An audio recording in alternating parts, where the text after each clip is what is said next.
todos, sejam bem-vindos a mais um episódio do podcast. Já estamos no número 39 e hoje nós vamos entrar no capítulo 5.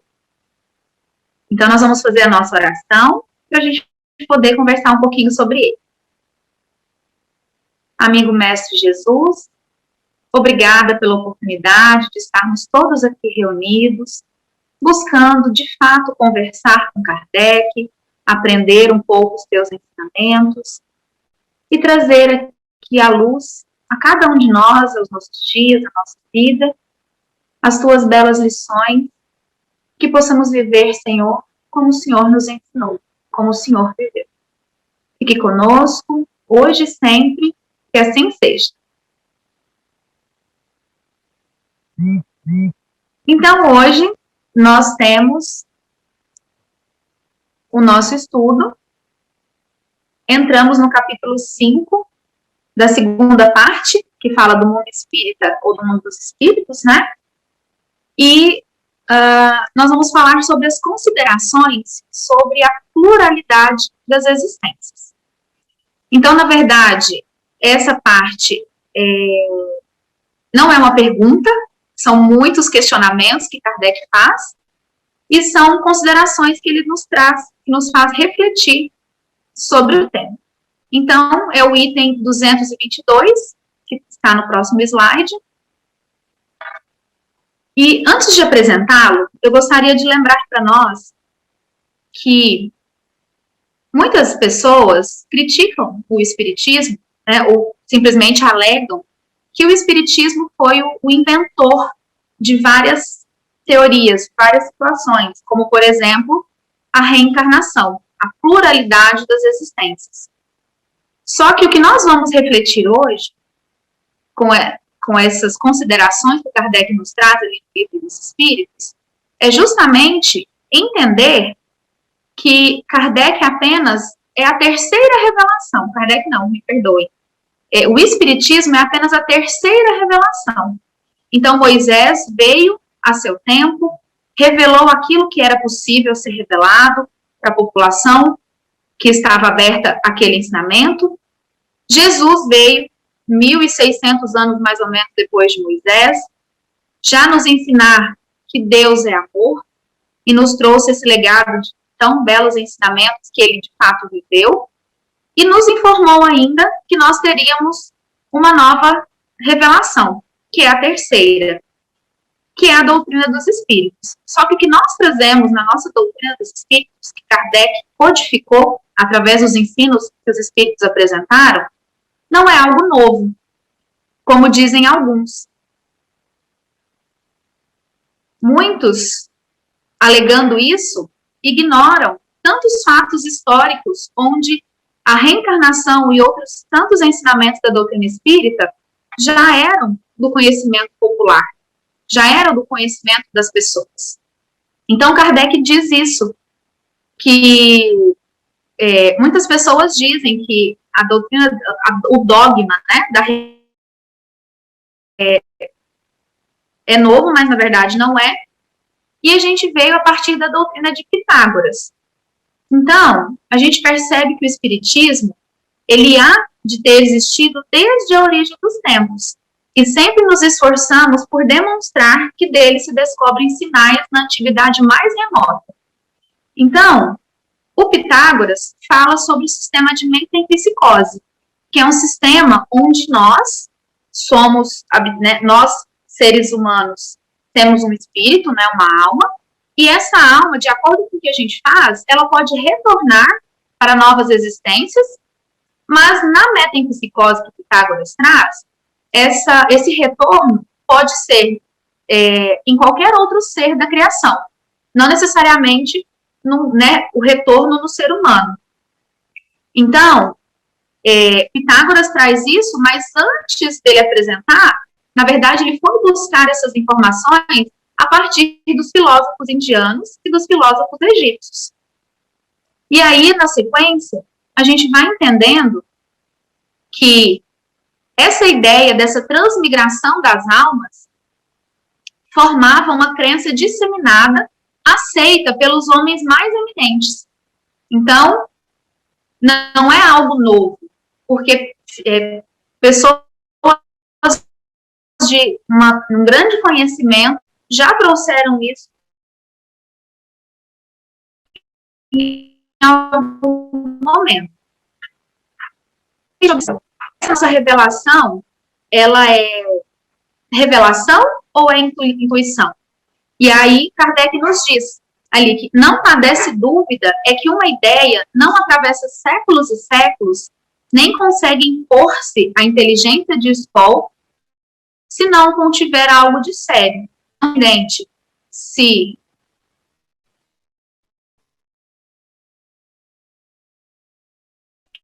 de fato a doutrina espírita trouxe um professor, mas na verdade a intuição séculos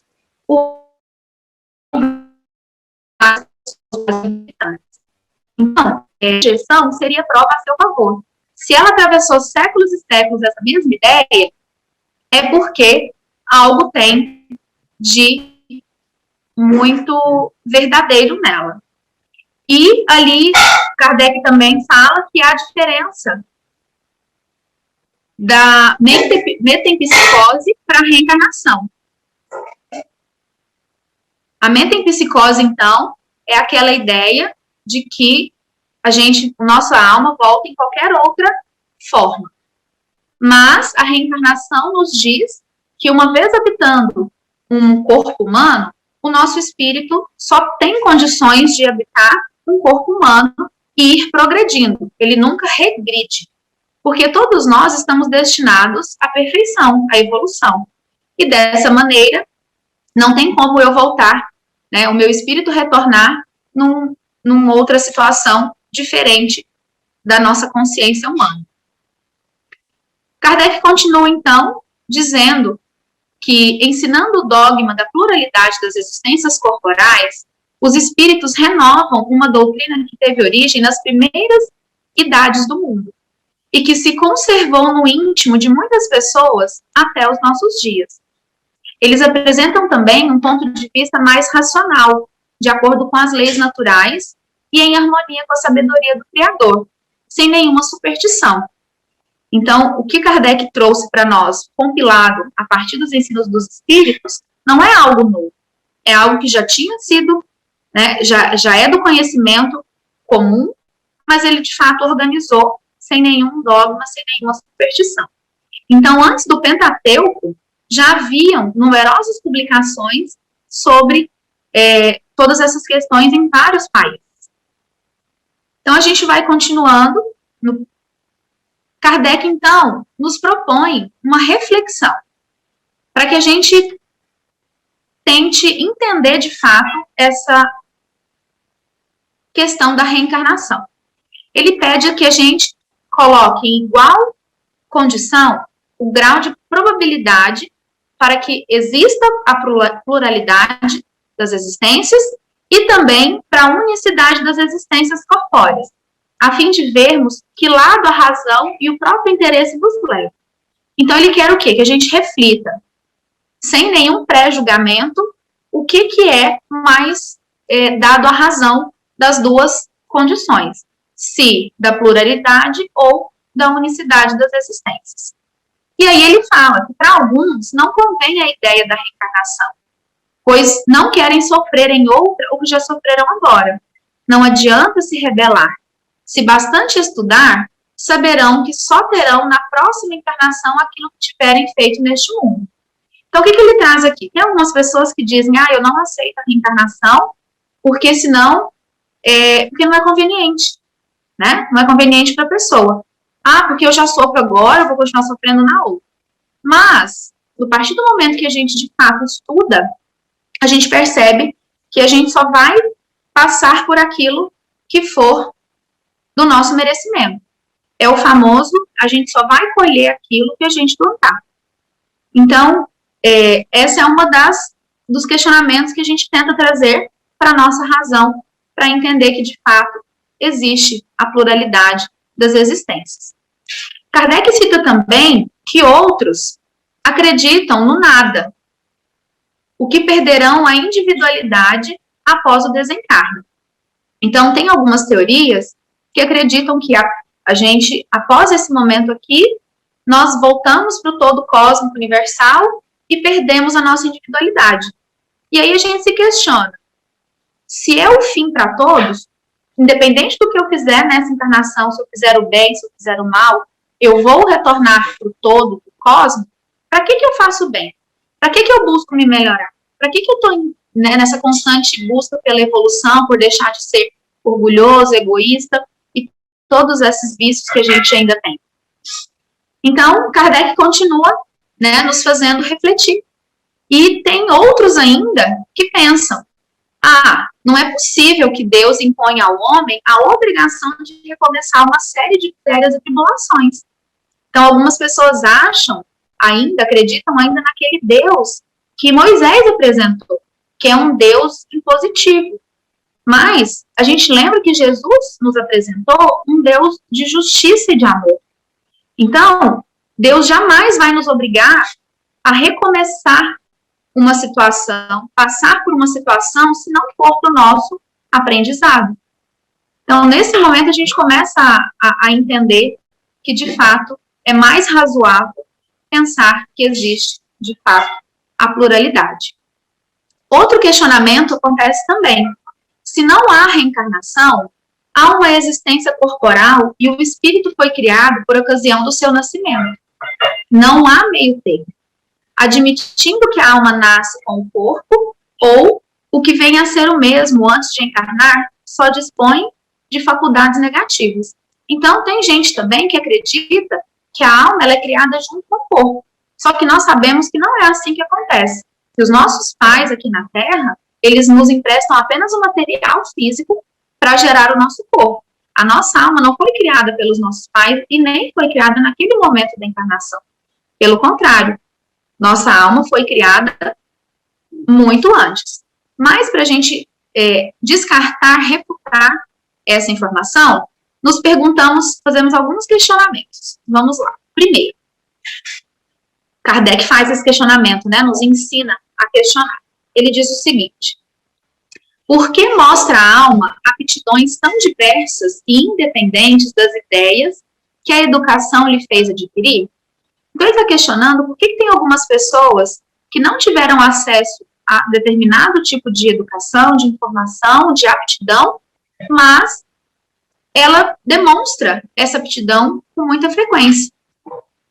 Ele questiona também, a segunda, de onde vem a aptidão extranormal que muitas crianças em tenra idade revelam para esta ou aquela arte, para esta ou aquela ciência, enquanto outras se conservam inferiores ou medíocres durante a vida toda. Então, por que nós temos algumas crianças que hoje nós chamamos de superdotadas, Na época, Kardec chama de extranormal, que está além do normal, que tem tanta aptidão que a gente pensa, nossa, o pai e a mãe não são músicos, não entendem nada disso, de onde veio isso? De onde ele aprendeu? Então, se a gente considera que o espírito foi criado junto do corpo, a gente não consegue explicar essas perguntas. A partir do momento que a gente admite a pluralidade dos espíritos, então a gente consegue compreender que aquele espírito ali já adquiriu tal bagagem. Ele continua questionando, na terceira, de onde em uns as ideias inatas ou instituídas que noutros não existem. Então, algumas pessoas já vêm com ideias tão próprias que a gente não faz ideia de onde vem, mas na verdade a gente faz. E na quarta, Kardec ainda questiona, de onde em certas crianças o instinto precoce que revelam para os vícios ou para as virtudes, os sentimentos inatos de dignidade ou de baixeza, contrastando com o meio em que elas nasceram? Então, às vezes, nós temos pais muito violentos e temos crianças muito tranquilas. De onde isso? E o contrário também. Pais extremamente instruídos, abnegados, amorosos, com filhos tão rebeldes. Então, se a gente pensar que a explicação só pode ser porque aquele espírito que habita aquele corpo tem algum compromisso. E aqueles pais também têm algum compromisso para com essas crianças. Na quinta pergunta, Kardec fala assim: Porque, abstraindo-se da educação, uns homens não são mais adiantados do que os outros? Então, por que algumas pessoas, mesmo sem estudar, são tão inteligentes, se destacam mais? Há que ter uma explicação além dessa encarnação. E o sexto, por que há selvagens e homens civilizados? Se tomardes um menino hotentote. Essa expressão hotentote tem relação com culturas e línguas do sudoeste da África. Então, se tomardes de um menino hotentote recém-nascido e os educardes nos nossos melhores liceus, fareis dele algum dia um Laplace ou um Newton? Então, ele está falando o seguinte, se a gente pega alguma criança de uma civilização, uma população extremamente pobre e com todas as dificuldades possíveis, se eu levá-lo para as melhores escolas, eu vou conseguir torná-lo um ser superdotado, tão inteligente? Então, a gente começa a observar que os questionamentos de Kardec nos trazem a razão e nos fazem refutar completamente a ideia de que o espírito tenha nascido junto com o corpo. E aí o Kardec continua, né, que com certeza, que é fora de dúvida, que as almas não são iguais ao nascerem, ou que as almas são iguais ao nascerem, ou são desiguais. Se elas são iguais, por que entre elas tão grande diversidade de aptidões? Dir-se-á que isso depende do organismo. Mas então achamos-nos em presença da mais monstruosa e imoral das doutrinas. O homem seria simples máquina, joguete da matéria, deixaria de ter a responsabilidade de seus atos, pois que poderia atribuir tudo às suas imperfeições físicas. Se as almas são desiguais, é que Deus os criou assim. Então, tem pessoas também que têm esse questionamento. E nós entendemos assim, que na verdade, Deus nos criou simples e ignorantes, e as nossas trajetórias, nossas escolhas, é que nos fazem ter situações diferentes. E aí Kardec, então, pede para a gente admitir o contrário, né? Então, admitamos ao contrário uma série de progressivas existências anteriores para cada alma, e tudo se explica. Então, o fato de a gente entender que existem situações anteriores, todos esses questionamentos que Kardec nos traz, caem por terra, ficam esclarecidos. E aí Kardec continua, que ao nascerem, trazem os homens a intuição do que aprenderam antes. São mais ou menos adiantados conforme o número de existências que conforme já estejam mais ou menos afastados do ponto de partida. Então, Kardec nos explica que o que os espíritos nos trouxeram, que a gente organizou, né, que foi organizado, chamado de doutrina espírita, é esse ensinamento que já vem no íntimo dos seres ao longo de muito tempo, que todos nós trazemos já, então, a intuição do que nós já aprendemos. A gente demonstra isso, né, uns um pouco mais adiantados ou menos, de acordo com as experiências que cada um pôde ter, pôde escolher ao longo dessa longa trajetória. E quanto mais evoluído a gente estiver, significa que nós estamos mais longe do momento da criação, que é o ponto de onde nós partimos, né? Então, a evolução é o nosso destino. E aí Kardec continua, se vierdes a saber que todos viveram mais ou menos tempo, tudo se vos tornará explicado. Então, quando a gente entende que são experiências diferentes, são bagagens diferentes, uns que tiveram mais experiências, outros menos, a gente começa a entender muito mais. E o Kardec ainda fala, né, sobre Deus aqui. Deus, em sua justiça, não pode ter criado almas desigualmente perfeitas.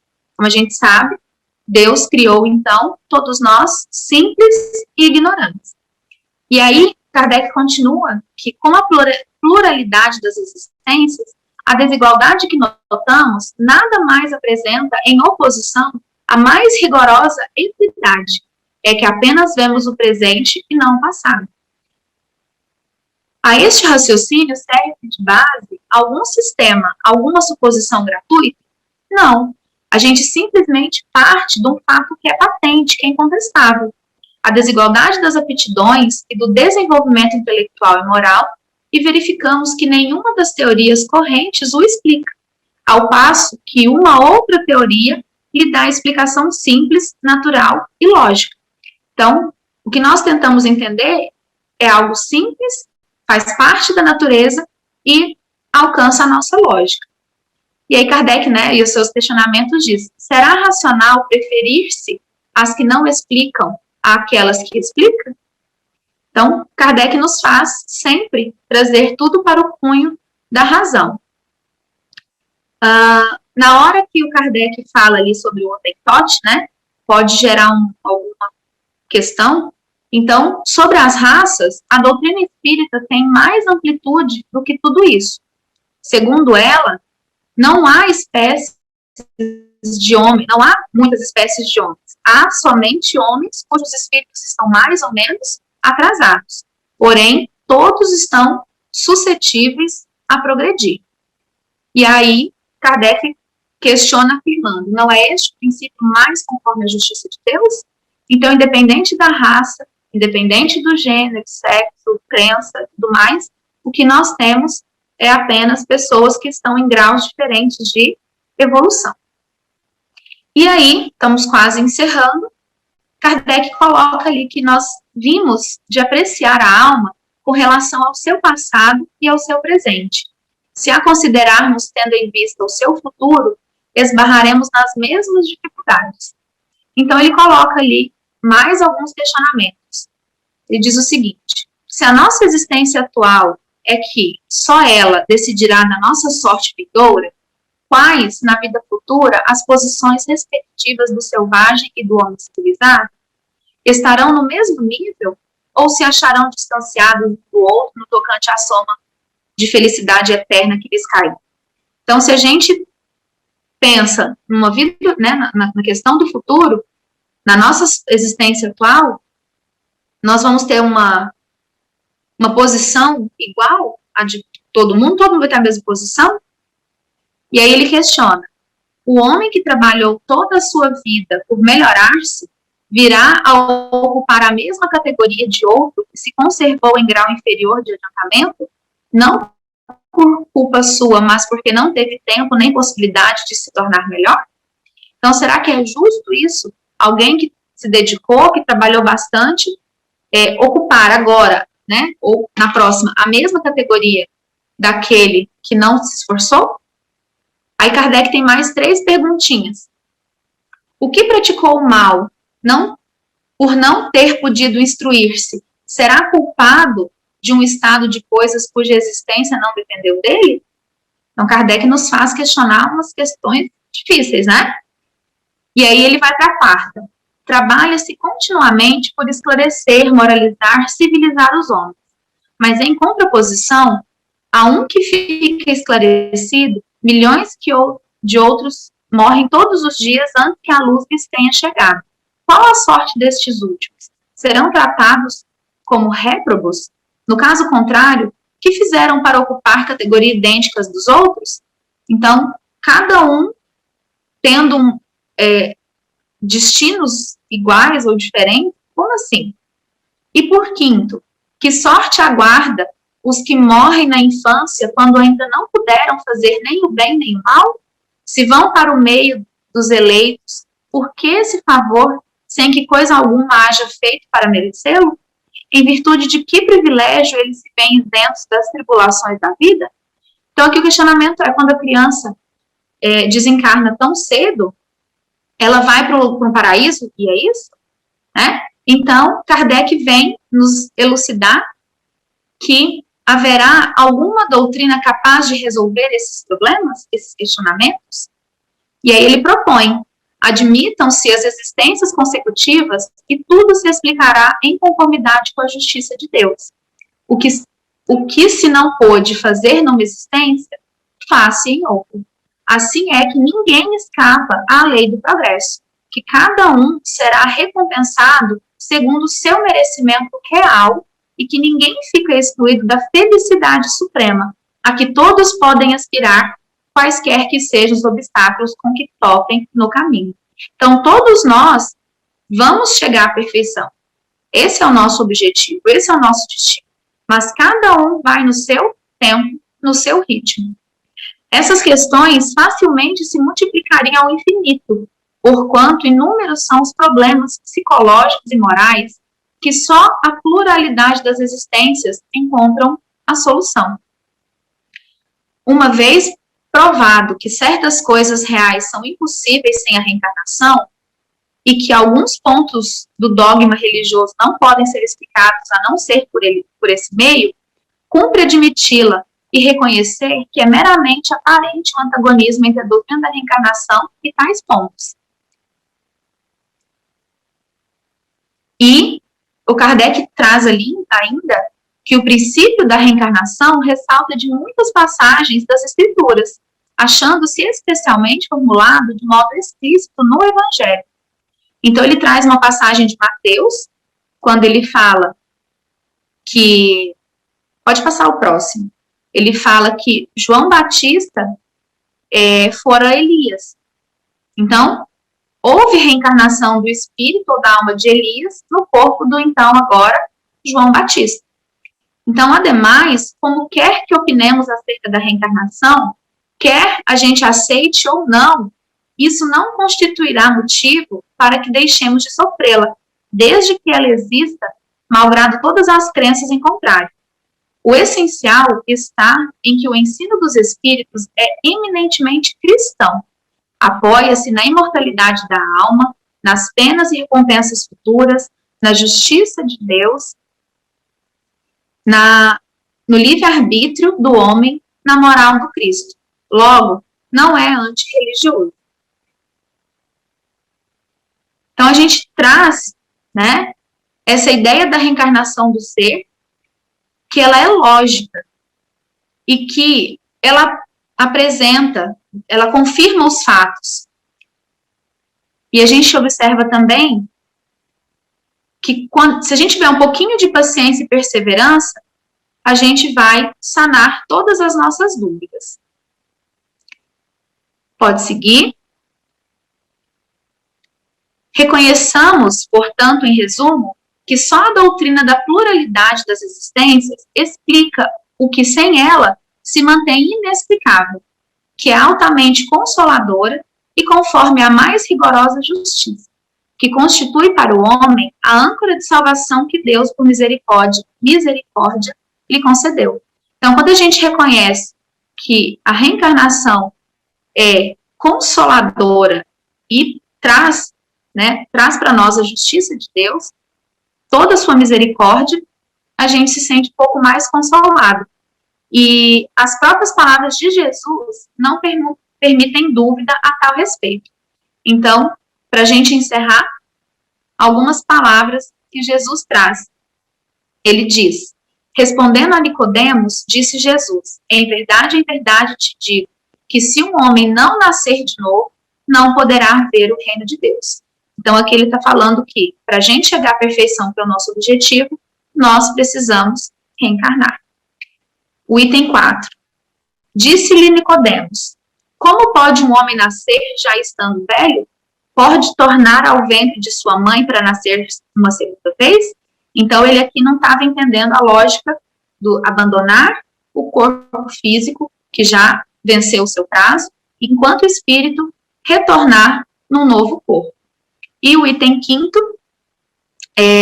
respondeu Jesus, em verdade, te digo que se um homem não renascer da água e do espírito, não poderá entrar no reino de Deus. O que é nascido da carne é carne, e o que é nascido do espírito é espírito. Não te admires de que eu te tenha dito, é necessário que tornais a nascer. Então, com essas falas de Jesus, nós encerramos então a nossa reflexão, nós vamos fazer a prece e qualquer dúvida que vocês tiverem, a gente retorna para saná-la logo após a prece. Amigo Mestre Jesus, obrigada por este momento em que nos trouxeste tanto esclarecimento e nos lembra, Senhor, do quão consolador é a doutrina que nos ensina tanto sobre o nosso compromisso de estarmos aqui encarnados para evoluirmos.